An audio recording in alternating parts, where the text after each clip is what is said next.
नमस्कार, good morning दोस्तों। मैं सतवीर चौधरी। आज अपन पढ़ने जा रहे हैं 12th एग्रीकल्चर का चैप्टर नंबर 4 जिसका नाम है खरपतवार। अपन पढ़ेंगे इसके अंदर खरपतवार की परिभाषा, खरपतवारों के प्रकार, खरपतवारों की विशेषता तथा खरपतवारों का वर्गीकरण और वर्गीकरण के साथ खरपतवारों से होने वाले लाभ तथा हानियों के बारे में, और खरपतवारों का कंट्रोल कैसे किया जा सकता है, इनका नियंत्रण कैसे किया जा सकता है। दोस्तों, खरपतवार किसे कहते हैं? वे पौधे जो अनचाहे स्थान पर अनचाहे समय उगकर और सीधा फसल को नुकसान पहुंचाते हैं क्या कहलाते हैं? खरपतवार कहलाते हैं। सीधे शब्दों में कहे जाए या अपन दूसरे शब्दों में ये कहें कि वे पौधे जिनको किसान उगाता नहीं है, बिना उगाए उग जाते हैं तथा फसल के अंदर अपना इंटरफेयर करते हैं, उपज के अंदर सीधा सीधा उसको प्रभावित करते हैं, क्या कहलाते हैं? खरपतवार कहलाते हैं। खरपतवार की सबसे पहले परिभाषित जैंथ्रोटुल नामक वैज्ञानिक ने की थी। जैंथ्रोटुल खरपतवार विज्ञान के जनक भी कहलाते हैं। आगे अपन दोस्तों देखते हैं, इसमें देखो खरपतवारों का वर्गीकरण विशेषताओं के आधार पर कैसे है। खरपतवारों की विशेषता, कैरेक्टर्स, जिसके बारे में अपन पढ़ने जा रहे हैं। बीज उत्पादन अधिक होना। खरपतवारों का फसल की तुलना में बीज उत्पादन अधिक होता है। इनके बीज शीघ्रता से फैलते हैं, शीघ्रता से ही क्या होते हैं? उत्पन्न होते हैं, और फसल वाले पौधों की तुलना में अधिक बीज उत्पादन होता है। और ये अपना एक क्षेत्र के अंदर, खेत वाले क्षेत्र में, कृषिगत क्षेत्रों में, अकृषिगत क्षेत्रों में अपना प्रसारण जल्दी से कर लेते हैं क्योंकि इनका बीज उत्पादन अधिक होता है। दोस्तों, जैसे कि मैं आपको उदाहरण बताऊं कि आपको अगर 87 खरपतवार आपके खेत में आ रहा है तो 87 के बीजों की संख्या बहुत ज़्यादा होती है, और 87 जल्दी से जल्दी ही कृषिगत क्षेत्रों को कवर कर लेता है। इनमें ये मुख्य विशेषता पाई जाती है, मतलब खरपतवारों के बीज अधिक उत्पादित होते हैं फसल वाले बीजों की तुलना में। नेक्स्ट अपन बात करते हैं अपन दोस्तों, अधिक गहरी जड़ें होना। जैसे कि आपको एक उदाहरण दूँ, एक खरपतवार है जिसका नाम है हिरणखुरी। इसकी जड़ें काफ़ी गहराई तक जाती हैं। देखो दोस्तों, ये खरपतवार है और इनकी खरपतवारों की जड़ें इस प्रकार से हैं, जितना मतलब इनका पौधा बाहर दिखाई नहीं देता उससे भी कहीं ज़्यादा इनकी जड़ें गहराई तक जाती हैं। ये जड़ें गहराई तक जाकर भूमि से पोषक तत्व तथा जल व खनिज लवणों का अवशोषण करती हैं और फसल को कमज़ोर बना देती हैं। फसल के साथ इनका कंपटीशन भी चलता रहता है। किसके लिए? प्रकाश, हवा तथा पोषक तत्वों के लिए। तो जिन खरपतवारों की जड़ें गहराई तक होती हैं वे नीचे तक जाकर पोषक तत्वों को ग्रहण कर लेती हैं, और फसल की जड़ें कहाँ तक रहती हैं? ऊपर तक रहती हैं, तो वो वहाँ तक पहुँच नहीं पाती और ये सबसे ज़्यादा पोषक तत्व व जल का नुकसान करते हैं। नेक्स्ट अपन बात करते हैं दोस्तों, बीजों की अधिक जीवन क्षमता। कुछ खरपतवार ऐसे होते हैं जिनके बीज कई वर्षों तक भूमि में पड़े रहते हैं, अंकुरित नहीं होते हैं, और जब भी उनको अनुकूल परिस्थितियां मिलती हैं तो वो अंकुरित हो जाते हैं। जैसे गोखरू का बीज अगर 10 साल तक ज़मीन में पड़ा है और उसके बाद भी अंकुरित हो जाता है। कई बार बथुए, जैसे 5-6 साल तक बथुए का बीज अगर ज़मीन में पड़ा है और उसके बाद भी क्या हो जाता है? अंकुरित हो जाता है। जबकि फसलों के साथ ऐसा बिल्कुल भी नहीं होता, तो इनके बीजों की जीवन क्षमता बहुत ज़्यादा पाई जाती है। कभी भी ये अंकुरित हो सकते हैं, ज़मीन में कई वर्षों तक पड़े रहते हैं। आगे दोस्तों अपन बात करते हैं खरपतवारों के बीजों में समानता। फसल व खरपतवारों के बीजों में समानता। कुछ खरपतवार के बीज ऐसे होते हैं जो दिखने में सेम टू सेम कैसे होते हैं? फसल के जैसे बीज होते हैं, उनके समान ही होते हैं। जैसा कि मैं आपको एक उदाहरण दूँ, आपके सरसों के बीज और एक 87 खरपतवार होता है, उनके बीज बिल्कुल दिखने में आपको कैसे देंगे? एक समान दिखेंगे। तो अपने को पता नहीं लगता कि ये खरपतवार का बीज है या फसल का बीज है, और फसल के साथ क्या हो जाते हैं? मिक्स हो जाते हैं। तो अगली बार जब उन बीजों की अपन बुआई करते हैं तब वो उनके साथ फिर से उग जाते हैं फसल के साथ में। या जैसे सरसों का तेल निकालने में काम में लेते हैं अपन, तो उस तेल के अंदर तीव्र गंध वो क्या करते हैं? पैदा करने का कार्य कर देते हैं। आगे बात करते हैं अपन बीजों पर सुरक्षा आवरण का होना। कुछ खरपतवार ऐसे होते हैं जिनके ऊपर हार्ड कोट शीट लेयर पाई जाती है, जो न तो उनको मनुष्य ज़्यादा नुकसान पहुंचा पाता और न पशु ज़्यादा नुकसान पहुंचा पाते, क्योंकि वो उनके पास में नहीं जाते हैं। जैसे गोखरू खरपतवार के ऊपर काफ़ी कठोर आवरण पाया जाता है और उसको वो अपना सुरक्षा खुद कांटों के माध्यम से भी कर लेता है। इसके बाद में अपन बात करते हैं दोस्तों, इनकी सीड कोट बिल्कुल कई दिनों तक मतलब टूटती नहीं है, और जब भी ये सीड कोट टूटती है तो यह अपने आप ही अंकुरित हो जाता है। आगे बात करते हैं वानस्पतिक प्रजनन। इन खरपतवारों में वानस्पतिक प्रजनन पाया जाता है। ये बीज द्वारा भी उग सकते हैं, साथ साथ में पौधे का कोई भी भाग, जड़, तना, पत्ती आदि कोई भूमि के संपर्क में आ जाता है तो वापस क्या उग जाते हैं। ये मान लो अपन ने बीज बनने से पहले ही खरपतवारों को रोक दिया, उगने से पहले, या नष्ट कर दिया, तो इनके किसी भी वानस्पतिक भाग द्वारा प्रसारण हो सकता है। जैसे कि आपको एक मोटा सा उदाहरण देके बताऊं, यह है दूब घास। दूब घास अगर इसका जड़ का भाग कोई सा भी रह जाए या इधर ऊपर वाला भाग कोई सा भी रह जाए तो ये क्या हो जाते हैं, रनर्स के माध्यम से वापस उग जाते हैं। ये आपने खेतों में भी देखा होगा अक्सर कि हर साल दूब घास को निकालने के बाद भी वो वापस पनप जाती है। क्यों पनपती है? इनके कारण से पनपती है कि इनका वानस्पतिक प्रजनन तेजी से होता है। कई जैसे मोथा खरपतवार होता है, मोथा, तो ये ट्यूबर्स या राइजोम के माध्यम से वापस पनप जाता है। नेक्स्ट अपन दोस्तों बात करते हैं प्रत्येक प्रकार की मृदा में वृद्धि करना। चाहे मृदा लवणीय हो, क्षारीय हो या अम्लीय हो, ये आसानी से उस मृदा में क्या कर जाते हैं, ग्रोथ कर जाते हैं। जबकि पसलू वाले पौधे मृदा में, उन मृदाओं में आसानी से ग्रोथ नहीं कर पाते हैं, आसानी से सर्वाइव नहीं कर पाते हैं। ये हर प्रकार की मृदाओं में, बलुई, दोमट तथा काली मृदाओं में और लवणीय, क्षारीय, कैसी भी प्रकार की बंजर भूमि हो उसमें आसानी से ग्रोथ कर जाते हैं। नेक्स्ट अपन बात करते हैं मनुष्य के स्वास्थ्य पर विपरीत प्रभाव। देखिए, कुछ खरपतवार ऐसे होते हैं, जैसे कि मैं आपको बताऊं, गाजर घास, पार्थेनियम जिसका नाम लेते हैं अपन, ये गाजर घास अगर मनुष्य इसके संपर्क में आ जाता है तो मनुष्य में एलर्जी, अस्थमा, दमा जैसी बीमारियां उत्पन्न कर देता है। इसके साथ साथ में जैसे कि अगर सरसों के साथ में सत्यानाशी खरपतवार के बीज मिक्स हो जाते हैं या तेल में मिल जाते हैं तो जो तेल खाने वाला मनुष्य है उसमें ड्रॉप्सी या गंजापन नामक बीमारी उत्पन्न हो जाती है दोस्तों। और भी अदर खरपतवार ऐसे हैं जो अपने हानिकारक जहरीला प्रभाव फसलों के साथ साथ में छोड़ते रहते हैं और वो सीधा सीधा किसको नुकसान पहुंचाते हैं, मनुष्य को नुकसान पहुंचाते हैं। आगे बात करते हैं अपन शीघ्र प्रकीर्णन। ये क्या करते हैं, खरपतवार बहुत तेजी से फैलते हैं। ये हवा के माध्यम से फैल सकते हैं, एक जानवर के शरीर के लग के दूसरी जगह जा सकते हैं और फैल सकते हैं। मान लो अपन ने थ्रेसर से कहीं पर भी किसी फसल को, दाने को अलग करवाया है तो उस एक खेत के खरपतवार दूसरे खेत में चले जाते हैं। ये जल के माध्यम से, हवा के माध्यम से, जानवरों के माध्यम से, कैसे भी मनुष्य के माध्यम से एक खेत से दूसरे खेत में फैलते रहते हैं। इनका प्रकीर्णन तेजी से होता रहता है। आगे अपन बात करते हैं कीट प्रतिरोधक क्षमता की अधिकता। फसल की तुलना में इनमें कीट प्रतिरोधक क्षमता अधिक पाई जाती है। फसलों पर कीट जल्दी से आक्रमण कर देते हैं, इन पे इतने सरलता से आक्रमण नहीं करते हैं। और इन पे आक्रमण करने के बाद भी ये ऐसे होते हैं, अपनी वानस्पतिक वृद्धि जारी रखते हैं। इनके ऊपर कीटों का कोई ज़्यादा हानिकारक प्रभाव नहीं पड़ता है दोस्तों। नेक्स्ट अपन बात करते हैं खरपतवार फसल प्रतियोगिता। ये क्या करते हैं, फसल के साथ एक प्रकार की प्रतियोगिता करते हैं, कंपटीशन करते हैं। वो किस किस के लिए करते हैं दोस्तों? ये करते हैं प्रकाश के लिए, हवा के लिए, जल के लिए और पोषक तत्वों के लिए।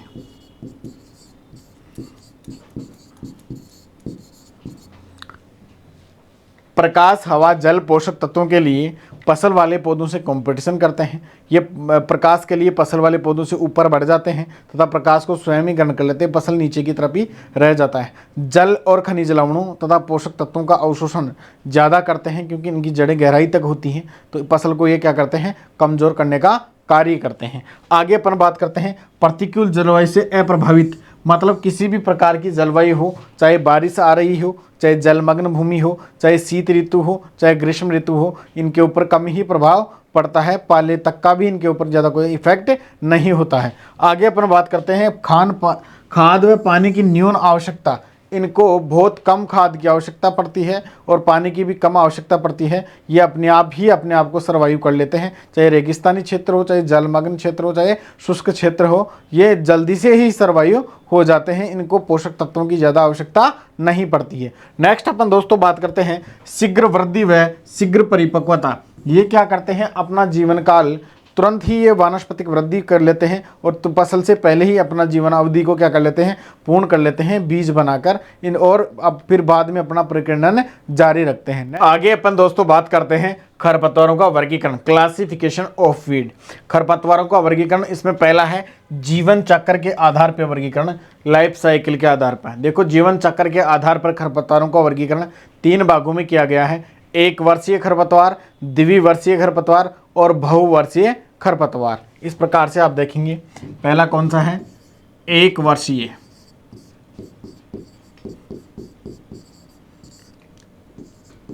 द्विवर्षीय और तीसरा है बहुवर्षीय खरपतवार।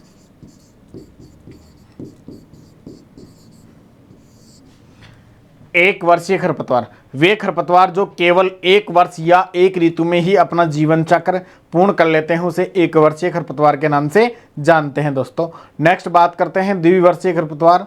वे खरपतवार जो 1 वर्ष में प्राथमिक या पहले वर्ष में अपनी वानस्पतिक वृद्धि पूर्ण करते हैं तथा दूसरे वर्ष में बीज बनाने का कार्य करते हैं, उन्हें कहते हैं द्विवर्षीय खरपतवार। बहुवर्षीय खरपतवार वे खरपतवार जो अपना जीवन चक्र और वानस्पतिक वृद्धि कई ऋतु और कई वर्षों में पूर्ण करते रहते हैं, उनको क्या बोलते हैं, बहुवर्षीय खरपतवार के नाम से जानते हैं।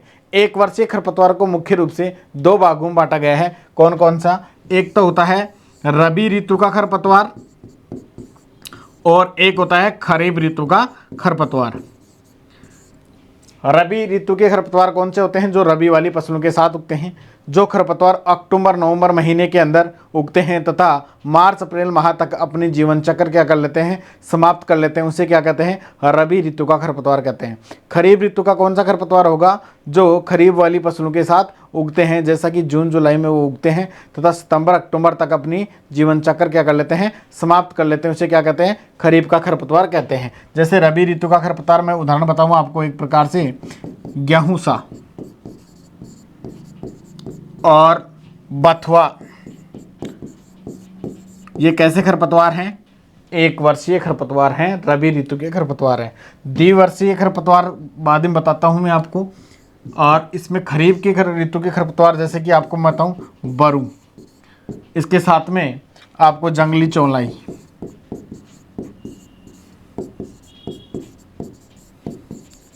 द्विवर्षीय खरपतवार की जहाँ तक बात करें, मैंने बताया था कि 1 वर्ष में अपना वानस्पतिक वृद्धि पूर्ण करते हैं तथा दूसरे वर्ष में अपने बीज बनाने का काम करते हैं, वो क्या कहलाते हैं, द्विवर्षीय खरपतवार कहलाते हैं। इनके उदाहरण दोस्तों बहुत इंपॉर्टेंट हैं, जैसे उदाहरण के तौर पे जंगली गोभी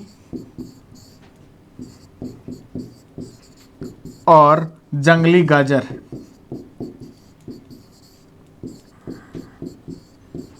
इनके उदाहरण हैं। बहुवर्षीय खरपतवार, इन बहुवर्षीय खरपतवारों को भी मुख्य रूप से 2 भागों में बांटा गया है, एक काष्ठीय खरपतवार और दूसरे शाकीय खरपतवार। जो काष्ठीय खरपतवार मतलब थोड़ा सा हार्ड नेचर के होते हैं, जैसे कि उदाहरण के तौर पे झरबेरी। शाकीय खरपतवार जिनकी मतलब कास्टनेस नहीं पाई जाती है, थोड़े कोमल स्वभाव के होते हैं, वो क्या कहलाते हैं, शाकीय खरपतवार कहलाते हैं। देखिए इसमें काष्ठीय खरपतवार और दूसरे हैं शाकीय खरपतवार। काष्ठीय खरपतवार उदाहरण के तौर पर जैसे कि आपको हो गया झरबेरी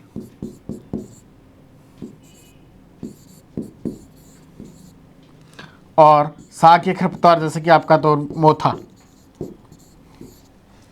तो इस प्रकार से जीवन चक्र के आधार पे खरपतवारों का वर्गीकरण किया गया है दोस्तों। नेक्स्ट अपन बात करते हैं कौन सा, बीज पत्र के आधार पे वर्गीकरण। बीज पत्र के आधार पर खरपतवारों का वर्गीकरण 2 भागों में किया गया है। पहला एक बीजपत्री मोनोकॉट्स और दूसरा द्विबीजपत्री डाइकोट्स खरपतवार। एक बीजपत्री खरपतवार किसे कहते हैं, देखिए आप, पहला एक बीजपत्री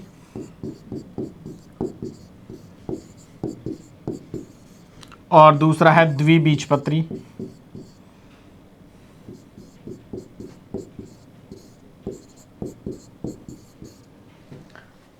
वे खरपतवार जिसका दाना दाल की भांति दो भागों में तुरंत विभक्त हो जाता है उसे द्विबीजपत्री खरपतवार कहते हैं।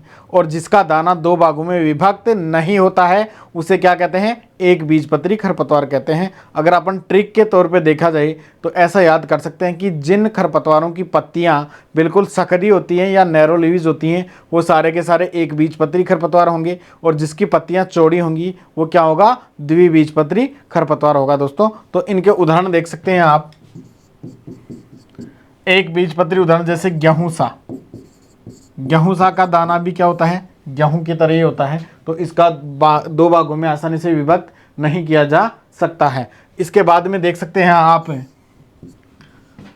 द्विबीजपत्री खरपतवार का उदाहरण जैसे बथुआ, इसमें आप जंगली जई भी ले सकते हैं।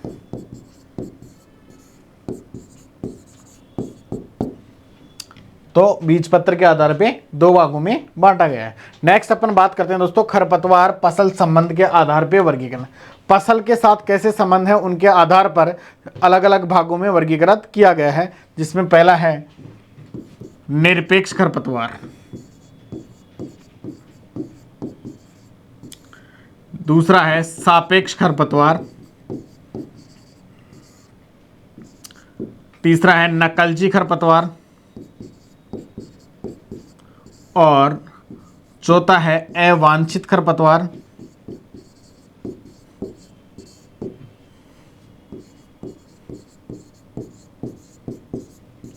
इसके बाद में है परजीवी खरपतवार,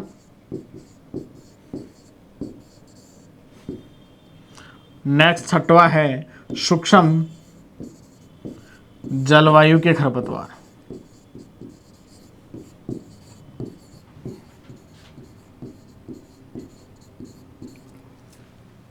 निरपेक्ष खरपतवार एब्सोल्यूट वीट के नाम से इसको जाना जाता है। वे खरपतवार जो हर ऋतु में उग जाते हैं, किसान के बिना उगाए ही क्या हो जाते हैं, उग जाते हैं, कभी भी उग सकते हैं। इसमें रबी, खरीफ और सारे जो भी जायद के खरपतवार सब सम्मिलित हैं। उनको क्या कहते हैं अपन, निरपेक्ष खरपतवार के नाम से जानते हैं, एब्सोल्यूट वीट के नाम से जानते हैं। आगे अपन बात करते हैं सापेक्ष खरपतवार। वे खरपतवार जिनको किसान उगाता नहीं लेकिन स्वतः ही उग जाते हैं। जैसा कि आपको एक उदाहरण बताऊं कि आपने रबी ऋतु में सरसों बोया है और सरसों के बीजों के साथ कोई गेहूं का पौधा उग जाए तो उसे रिलेटिव वीड या सापेक्ष खरपतवार के नाम से जानते हैं। यह बीज उत्पादन में अशुद्धता पैदा करता है, फसल उत्पादन में अशुद्धता पैदा करता है, और ये अशुद्ध बीजों के कारण ही ऐसा होता है कि सरसों के खेत में गेहूं का पौधा उग जाए तो उसे सापेक्ष खरपतवार के नाम से या रिलेटिव वीड के नाम से जाना जाता है दोस्तों। नेक्स्ट अपन बात करते हैं नकलची खरपतवार। वे खरपतवार जिनके पौधे एक दूसरे मतलब फसल के पौधे से समानता दिखाएं, मतलब फसल का पौधा और खरपतवार का पौधा समान दिखे, या जिनके बीज बिल्कुल क्या दिखे, समान दिखे, उसे क्या कहते हैं अपन, नकलची खरपतवार कहते हैं। जैसे कि आपको बताऊं, सरसों के साथ सत्यानाशी, ये एक प्रकार का नकलची खरपतवार है। सरसों का पौधा और सत्यानाशी का पौधा दिखने में कैसे दिखते हैं, समान दिखते हैं। इनके बीज दिखने में कैसे दिखते हैं, बिल्कुल समान दिखते हैं। आसानी से इनमें अंतर नहीं किया जा सकता। दूसरा उदाहरण मैं बताऊं, जैसे गेहूं के साथ गेहूं सा, या इसको फेलेरस माइनर के नाम से जाना जाता है। इसी प्रकार से दोस्तों अवांछित खरपतवार, अवांछित खरपतवार का मतलब होता है रॉन्ग वीड। जब अपन ने मान लीजिए गेहूं की सोनालिका वैरायटी बोई है और उस सोनालिका वैरायटी के बीच में लोक वन वैरायटी का पौधा उग जाए, एक ही फसल में अलग अलग दो किस्मों के पौधे उगना क्या कहलाता है, अवांछित खरपतवार कहलाता है। देखो कैसे, आपने वैरायटी बोई है गेहूं की सोनालिका, और उस सोनालिका वैरायटी के बीच में लोक वन कोई दूसरी वैरायटी है गेहूं की, उसका पौधा आपको दिखाई दे, इसका मतलब इसे आप रॉन्ग वीड या अवांछित खरपतवार के नाम से जानते हैं। नेक्स्ट बात करते हैं अपन परजीवी खरपतवार। वे खरपतवार जो दूसरे पौधों पर रहकर अपना जीवन यापन करते हैं। आपको उदाहरण बताऊं, जैसे कि रिजके के साथ अंबरबेल, एक तरफ रिजका है और रिजके के साथ में आपने अंबरबेल को देखा होगा, जिसको कसकुटा के नाम से जाना जाता है। या आपने तंबाकू के साथ ओरोबेंकी को देखा होगा, या मक्का के साथ जैसा कि आपने स्ट्राइगा या रूखड़ी को देखा होगा। ये क्या है?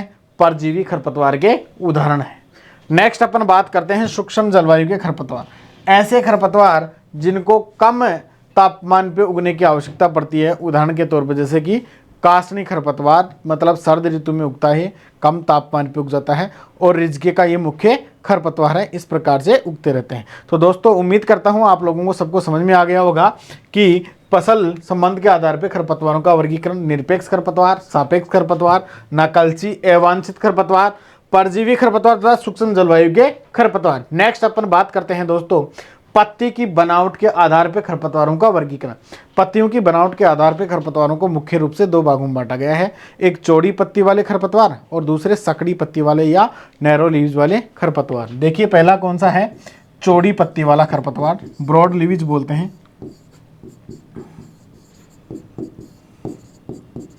वाले, और दूसरा है सकरी पत्ती वाले।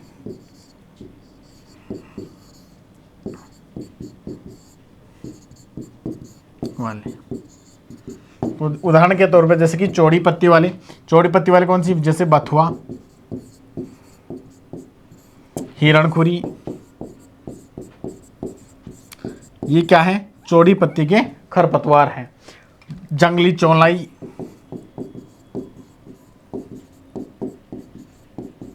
ये चौड़ी पत्ती वाले खरपतवारों के उदाहरण हैं। नेक्स्ट अपन बात करते हैं सकरी पत्ती वाले। जैसा कि आप उदाहरण ले सकते हैं गेहूं सा, प्याजी, प्याज की तरह ही दिखाई देती है दोस्तों प्याजी। दूब घास सकड़ी पत्ती वाला है, बिल्कुल इंपॉर्टेंट उदाहरण है ये दोस्तों।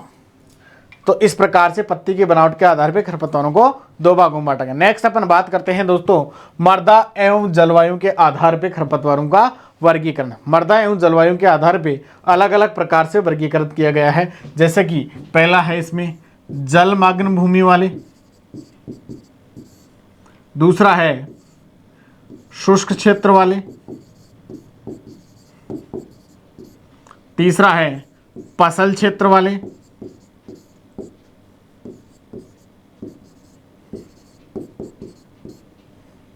और चौथा है अकृषिगत क्षेत्र वाले।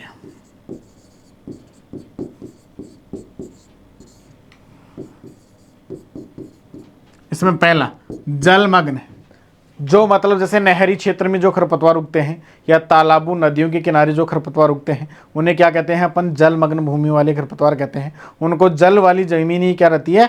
पसंद रहती है। जैसे कि आपको उदाहरण बताऊं, जलकुंभी, ये नहरी क्षेत्र का मुख्य खरपतवार है।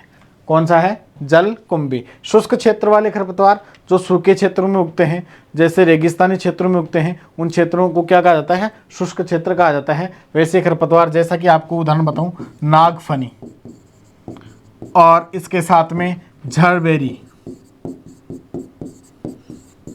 नेक्स्ट अपन बात करते हैं पसली क्षेत्र के खरपतवार। जो फसलों के साथ साथ उगते हैं वो क्या कहलाते हैं? पसली क्षेत्र के खरपतवार। उदाहरण के तौर पे जैसे कि आपका बथुआ,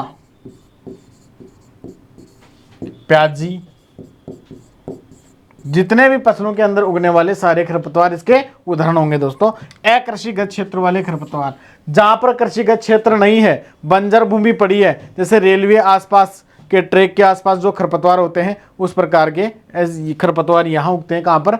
अकृषिगत क्षेत्रों में, जैसे कि लेंटाना कैमरा, लेंटाना, इसके अलावा गाजर घास। तो मृदा और जलवायु के आधार पर खरपतवारों को इस प्रकार से चार भागों में वर्गीकृत किया गया है। नेक्स्ट दोस्तों अपन बात करते हैं प्रजनन विधियों के आधार पर खरपतवारों का वर्गीकरण। प्रजनन विधियों के आधार पर खरपतवारों को तीन भागों में बांटा गया है दोस्तों। कौन कौन से? एक जैसे कि बीज द्वारा प्रजनन, दूसरा वानस्पतिक भाग द्वारा,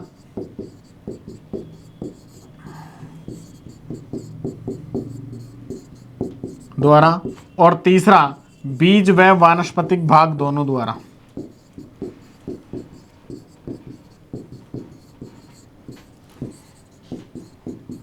दोनों के द्वारा। जिन खरपतवारों का प्रजनन या प्रसारण बीज के द्वारा होता है क्या कहलाते हैं? बीजू खरपतवार या बीजू के द्वारा प्रजनन वाले खरपतवार। उदाहरण के तौर पे इसका उदाहरण है जैसे कि बथुआ या जंगली चौलाई। इनका खरपतवारों का प्रजनन किसके माध्यम से हो रहा है? बीज द्वारा हो रहा है। वानस्पतिक भाग जैसे कि मोथा, मोथा का ट्यूबर या राइजोम द्वारा होता है। कुछ खरपतवार ऐसे होते हैं जिनका जैसे कि प्याजी और हिरणखुरी, ये खरपतवार बीज और वानस्पतिक भाग दोनों के द्वारा क्या हो सकते हैं? प्रसारित हो सकते हैं। नेक्स्ट अपन दोस्तों बात करते हैं खरपतवारों द्वारा होने वाली हानियों के बारे में कि खरपतवारों से कौन कौन सी हानियां होती हैं और मनुष्य को कौन कौन सी हानि होती है, फसली क्षेत्र को कौन कौन सी हानि होती है। तो सीधा सीधा मैं आपको यहां बता दूं कि खरपतवारों से फसली क्षेत्र को या फसल को 30 से 35% सीधा सीधा नुकसान उपज में होता है। दोस्तों ये क्वेश्चन कई बार पूछा जा चुका है कि खरपतवारों से फसल को कितना प्रतिशत नुकसान होता है। तो खरपतवारों से फसल को 30 से 35% तक नुकसान होता है। आगे अपन बात करते हैं फसल उत्पादन पर प्रभाव। जिन क्षेत्रों में अपन ने फसल बोई है और वहाँ पर खरपतवार आ गए तो खरपतवार क्या करते हैं? हर लाइट, पानी तथा पोषक तत्व, खनिज लवण के लिए प्रकाश, इसके लिए कंपटीशन करते हैं और कंपटीशन के साथ साथ में वो फसल को क्या कर देते हैं? कमज़ोर कर देते हैं और खुद अपनी वानस्पतिक वृद्धि तथा बीज उत्पादन अधिक मात्रा में कर लेते हैं। तो फसली क्षेत्र को इसमें क्या है? काफ़ी प्रभाव होना पड़ता है। आगे बात करते हैं फसल उत्पादन की गुणवत्ता। अब ने अगर मान लीजिए जैसा कि कोई अच्छी जगह फसल बोई है, सरसों आपने बोई है मान लो खेत में, और सरसों के साथ में आपके 87 के बीज मिक्स हो गए, तो ऐसी कंडीशन में उस फसल की गुणवत्ता खराब हो जाती है। क्यों? क्योंकि जब इसका तेल निकालोगे तो इसके तेल में दुर्गंध आना स्टार्ट हो जाएगी सरसों के तेल में, और खाने वाले मनुष्य में ड्रोप्सी नामक बीमारी का उसको शिकार होना पड़ेगा। तो ये क्या करते हैं? फसल की गुणवत्ता के अंदर इंटरफेयर कर देते हैं। खरपतवार गुणवत्ता को पूर्ण रूप से क्या कर देते हैं? खराब कर देते हैं। नेक्स्ट बात करते हैं पशुधन उत्पादों की मात्रा व गुणवत्ता में कमी। कई बार पशु खरपतवार खा लेता है, जैसे कि उदाहरण के तौर पे प्याजी और जंगली लहसुन। ऐसे खरपतवार खाने से इनके दूध तथा दूध से संबंधित उत्पादों में क्या हो जाती है? दुर्गंध आने लगती है, और दूध के साथ साथ में जो दूध से बने उत्पाद हैं उनमें भी क्या आने लगती है? दुर्गंध आने लगती है। तो उत्पाद की गुणवत्ता क्या हो जाती है? खराब हो जाती है। दोस्तों मृदा नमी में कमी। खरपतवार क्या करते हैं? पानी का अवशोषण फसलों से अधिक मात्रा में करते हैं, तो मृदा नमी को क्या करते हैं? नुकसान करते हैं। नेक्स्ट अपन बात करते हैं भूमि के मूल्य में कमी। जिन क्षेत्रों में या जिस खेत में खरपतवार अधिक मात्रा में है, बार बार कंट्रोल करने से कंट्रोल नहीं हो रहे हैं, तो उस खेत की उत्पादकता में क्या हो जाती है? कमी। जिस भूमि की उत्पादकता में कमी है तो उसके मूल्य की भी क्या हो जाती है? कमी आ जाती है। नेक्स्ट अपन बात करते हैं दोस्तों खरपतवार कीट रोगों को शरण देते हैं। हाँ, बहुत से खरपतवार ऐसे हैं जो कीटों को अपने ऊपर पनपने के लिए शरण प्रदान करते हैं, रोगों को अपने ऊपर क्या देते हैं? शरण देते हैं। वो कीट और रोग फिर इंटरफेयर करते हैं किसमें? फसल में। फसल की उपज को क्या कर देते हैं? वो कम कर देते हैं। आगे अपन बात करते हैं कृषि यंत्रों, मशीनों एवं पशुओं की क्षमता का ह्रास। बार बार खरपतवार नियंत्रण के लिए बार बार आपको जुताई, गहाई, मंडाई आदि क्रियाएं करनी पड़ती हैं। साथ साथ में अधिक जुताई करने से, बार बार जुताई करने से खेत की स्थलाकृति, खेत की मृदा संरचना, कणाकार आदि का भी क्या होता है? नुकसान होता है। और यंत्रों का भी, जो कृषि में प्रयुक्त होने वाले यंत्र हैं उनकी भी क्या हो जाती है? घिसाई होती है। बार बार अधिक श्रम की क्या होती है? आवश्यकता होती है, और किसान को एक प्रकार से आर्थिक नुकसान उठाना पड़ता है। नेक्स्ट अपन दोस्तों बात करते हैं सिंचाई जल की हानि। जैसा कि मैंने बताया था कि खरपतवार फसल के बजाय ज़्यादा पानी खींचते हैं, तो उसमें सिंचाई जल का नुकसान अधिक होता है। नेक्स्ट अपन बात करते हैं मनुष्य के लिए घातक। जैसा कि आपको बताया था, पार्थेनियम या गाजर घास जो खरपतवार होता है, ये मनुष्य में एलर्जी, अस्थमा तथा खुजली जैसी बीमारियां उत्पन्न करता है। इसके साथ में जो सत्यानाशी खरपतवार है, सत्यानाशी खरपतवार ड्रोप्सी नामक जैसी बीमारियां उत्पन्न करता है। इसी प्रकार से और भी बहुत सारे खरपतवार हैं जो मनुष्य में अलग अलग प्रकार की बीमारियां उत्पन्न करते हैं। पशु स्वास्थ्य के लिए घातक बहुत सारे ऐसे खरपतवार हैं, जैसे कि सोरगम हेल्पेंस, जिसको बरू के नाम से जाना जाता है।